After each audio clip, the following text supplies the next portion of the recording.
India के एक छोटे से गांव आनंदपुर में खेतों और खलिहानों के बीच सुरेश नाम का एक लड़का रहता था। यहां जीवन सादा था, सूरज और मौसम के हिसाब से चलता था। सुरेश अपने परिवार के साथ एक छोटे से घर में रहता था। उनका घर छोटा था, खाना सीमित था, लेकिन उनके दिल प्यार से भरे हुए थे। सुरेश के पिताजी खेतों में कड़ी मेहनत करते थे और उनकी मां कम संसाधनों में भी जादू कर देती थी। जीवन एक संघर्ष था, लेकिन वो सब मिलकर उसका सामना करते थे। उनका हौसला कभी नहीं टूटता था। लेकिन सुरेश एक अलग जिंदगी के सपने देखता था। वो गरीबी से बाहर निकलना चाहता था, अपने लिए नहीं, अपने परिवार के लिए। वो ऐसा भविष्य चाहता था जहां उसके मां बाप को 2 वक्त की रोटी के लिए कमर ना झुकानी पड़े, जहां उनकी जिंदगी आराम और खुशियों से भरी हो। उसे विश्वास था कि शिक्षा ही इस बेहतर भविष्य की कुंजी है। हर दिन सुरेश मीलों दूर स्कूल पैदल जाता था। उसके पैर धूल से सने होते थे, लेकिन उसका हौसला बुलंद रहता था। वो ज्ञान को ऐसे ग्रहण करता था जैसे प्यासे को पानी मिल गया हो। उसका दिमाग हर पाठ, हर शब्द को सोख लेता था। उसके शिक्षक उसकी आंखों में चमक देखकर उसकी प्रतिभा को निखारते और उसे और ऊपर उठने के लिए प्रोत्साहित करते। लेकिन शिक्षा के लिए सुरेश की इस लगन पर आनंदपुर में सबकी मिलीजुली प्रतिक्रिया थी। कुछ ग्रामीण जो पीढ़ियों से गरीबी में जकड़े हुए थे, उसकी आकांक्षाओं का मजाक उड़ाते थे।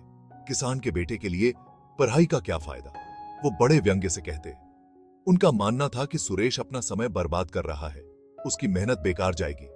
यहां तक कि सुरेश के कुछ रिश्तेदार भी उसके फैसलों पर सवाल उठाते थे। वो अपने पिता की खेतों में मदद क्यों नहीं करता, वो नाराजगी से कहते। पढ़ाई से पेट नहीं भरता। उन्होंने उसे अपने सपनों को छोड़ने और अपनी किस्मत स्वीकार करने के लिए कहा, लेकिन सुरेश ने किसी की नहीं सुनी। वो जानता था कि गरीबी के खिलाफ शिक्षा ही उसका एकमात्र हथियार है। वो समझता था कि ज्ञान ही शक्ति है, और उसने खुद को और अपने परिवार को सशक्त बनाने की ठान ली थी। अटूट दृढ़ संकल्प के साथ सुरेश ने अपनी पढ़ाई जारी रखी, तब भी जब मुश्किलें बहुत ज्यादा लगती थीं। वो रात में टिमटिमाते लालटेन की रोशनी में देर तक पढ़ता रहता। सिर्फ पन्नों की सरसराहट ही उस सन्नाटे को तोड़ती। उसने भीषण गर्मी और कड़ाके की ठंड में भी हार नहीं मानी। ज्ञान की उसकी प्यास कभी नहीं बुझी। अपनी पढ़ाई का खर्च उठाने के लिए सुरेश स्कूल के बाद छोटे मोटे काम करता था। वो पास के चाय के खोखे पर मदद करता था।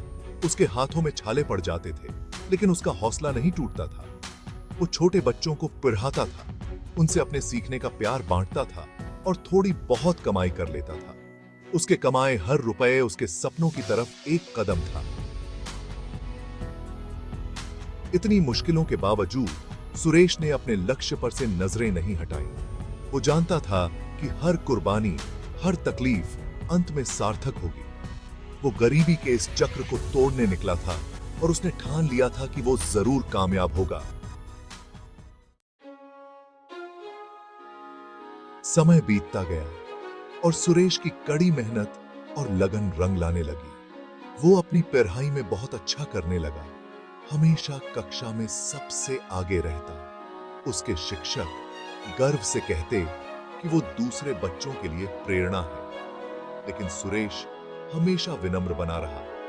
उसे अपने माता पिता के त्याग हमेशा याद रहे। स्कूल की पढ़ाई पूरी करने के बाद सुरेश ने प्रतिष्ठित भारतीय सिविल सेवा परीक्षा में बैठने का लक्ष्य रखा।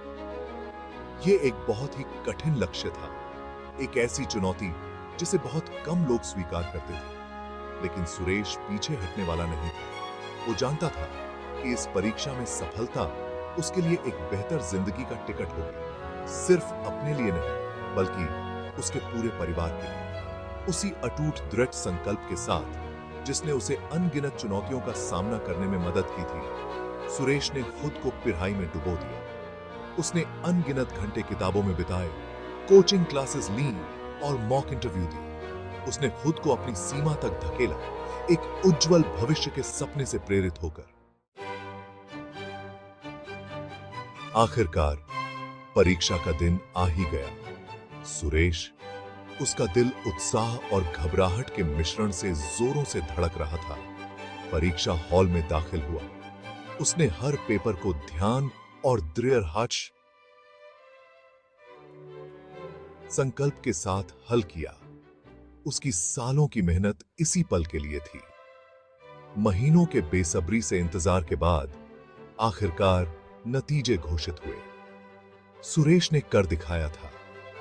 उसने भारतीय सिविल सेवा परीक्षा में बरहिया अंकों से सफलता हासिल की थी। यह खबर आनंदपुर में आग की तरह फैल गई। पूरा गांव खुशी और गर्व से भर गया। जिस लड़के को कभी सपने देखने वाला कहकर नजरअंदाज कर दिया जाता था, उसने अपने आलोचकों को गलत साबित कर दिया था। उसने वो हासिल किया था जो असंभव लगता था। सुरेश की सफलता शिक्षा की परिवर्तनकारी शक्ति का प्रमाण थी। वो आनंदपुर के बच्चों के लिए आशा की किरण बन गया। कड़ी मेहनत और दृढ़ संकल्प से क्या हासिल किया जा सकता है, इसकी एक मिसाल। उसने बच्चों की एक पीढ़ी को बड़े सपने देखने, गरीबी की बेड़ियों को तोड़ने और एक बेहतर भविष्य के लिए प्रयास करने के लिए प्रेरित किया। सुरेश की कहानी एक शक्तिशाली याद दिलाती है कि शिक्षा केवल ज्ञान प्राप्त करना नहीं है, यह व्यक्तियों को सशक्त बनाने और जीवन को बदलने के बारे में है। यह एक ऐसा उपकरण है जो बाधाओं को तोड़ सकता है, विभाजनों को पाट सकता है और एक अधिक न्याय संगत और न्यायपूर्ण समाज बना सकता है। सुरेश के लिए शिक्षा एक उज्जवल भविष्य के लिए उसका पासपोर्ट थी। इसने उसे गरीबी के चंगुल से बचने, अपने परिवार का भरण पोषण करने और दुनिया में बदलाव लाने में सक्षम बनाया। उसका सफर हम सभी के लिए प्रेरणा है, हमारे भीतर मौजूद अदम्य भावना का प्रमाण है। जैसा कि मैं कौन बनेगा करोड़पति में हमेशा कहता हूं, क्योंकि सवाल अलग है तो जवाब भी अलग होगा। सुरेश की कहानी हमें दिखाती है कि जीवन की चुनौतियों का जवाब अक्सर ज्ञान की खोज और खुद पर अटूट विश्वास में होता है। आइए हम सब सुरेश की तरह बनने का प्रयास करें, शिक्षा की शक्ति को अपनाएं और एक ऐसी दुनिया बनाएं जहां हर बच्चे को, चाहे उसकी पृष्ठभूमि कुछ भी हो, अपनी पूरी क्षमता तक पहुंचने का अवसर मिले।